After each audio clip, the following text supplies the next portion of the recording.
একদম কুড়ো বাগ দিয়ার সাথে সাথে উঠেই যাতে ধান ঝাড়তে পারি। বাবা কছে এদিক আয় মা, আমরা একা একা রেডি, জোন বাঁধা তো পার কায়দা নেই।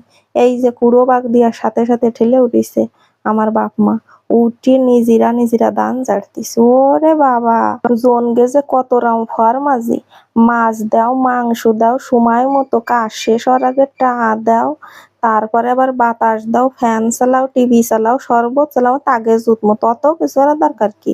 পুয়ারিতে মাছ মারিছে তাই বাইজি আমি রান্তিছি। আর বাবারে কইছে কি যে একটা মুরগি মেরিনি, আমরা খাবো, আমরা কাজ করব। অত মানুষের তেল দিয়ার মধ্যে বাপ মাই যে দুইজনে কাজ করতেছে আর আমি এ পাশে রান্তিছি। কুমড়ো ভাজিছি, ভেন্ডি ভাজিছি, মুরগির মাংস রান্ধিছি আর মাছের ঝোল রান্ধিছি। আর আমার মা তো দশভুজা, আমার মনে হয় যে দেবী দুর্গার কাছে 10টার দ্বার কল চড়ে রয়েছে। সে যে কত কিছু করতে পারে একবার আমার